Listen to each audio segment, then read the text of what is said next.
یہ کہانی ہے جادوئی سونے کی کٹوری کی۔ کسی گاؤں میں ایک بوڑھا آدمی رہتا تھا۔ اس کا نام چندو تھا اور اس کی بوڑھی پتنی کا نام راجیشوری تھا۔ ان کا ایک اکلوتا بیٹا انہیں چھوڑ کر چلا گیا تھا۔ وہ دونوں بیچارے بہت غریب تھے اور گاؤں میں بھیک مانگ کر اپنا گزارا کرتے تھے اور گھر گھر جا کر دروازہ کھٹکا کر بھوکے ہونے کی آوازیں لگاتے اور کھانا لیتے۔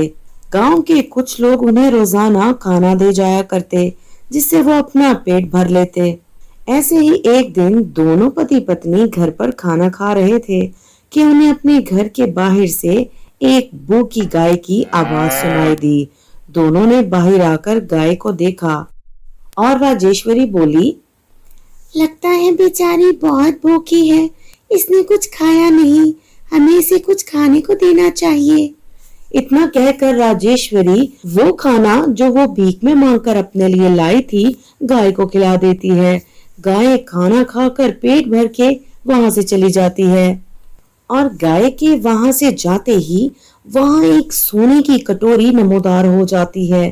دونوں یہ دیکھ حیران رہ جاتے ہیں اور اسی لمحے وہاں ایک پری نمودار ہو جاتی ہے اور کہتی ہے، اب سے تم لوگوں کو بھیک مانگنے کی کوئی ضرورت نہیں ہے، یہ سونے کی کٹوری تم لوگوں کو کھانا تمہارے پاس پیش کر دیا کرے گی۔ تم لوگ اپنا سارا جیون آرام سے بتا سکتے ہو، لیکن یہ تمہیں کوئی پیسے یا اور کوئی چیز نہیں دے گی، صرف کھانا ہی دے سکتی ہے۔ دونوں پری کو شکریہ کہتے ہیں اور پری وہاں سے غائب ہو جاتی ہے۔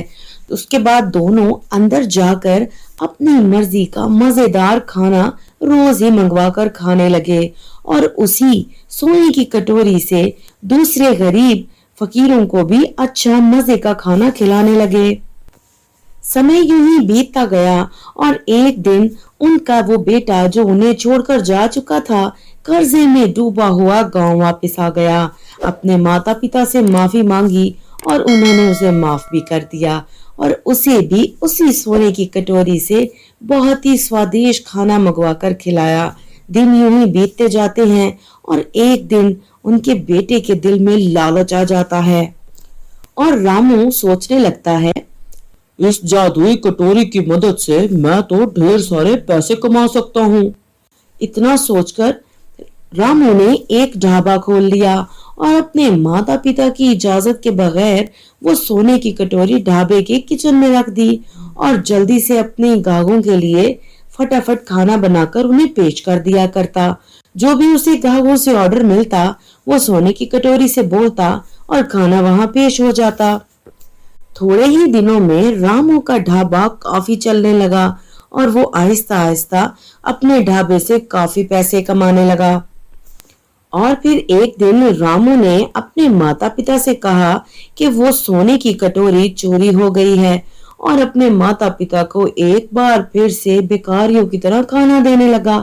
اور پھر اس نے سوچا، یہ کٹوری کھانا تو دیتی ہے لیکن پروستی نہیں ہے، گاہکوں کو کھانا پروستے پروستے میرے تو بازو تھک گئے ہیں، کیوں نہ میں اس کو بیچ دوں اور اس سے ملنے والے پیسوں سے میں اپنی زندگی آرام سے گزار سکتا ہوں۔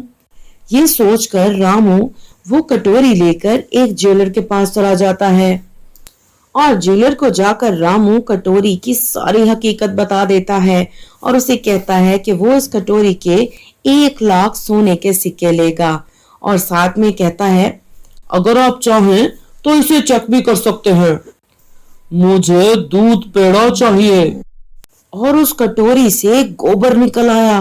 یہ دیکھ کر جیولر بہت آگ بگولا ہو گیا، یہ تم کیا فراڈ کر رہے ہو میرے ساتھ دھوکے سے پیسے لے کر جا رہے تھے، میں تمہیں ابھی پولیس کے حوالے کرتا ہوں۔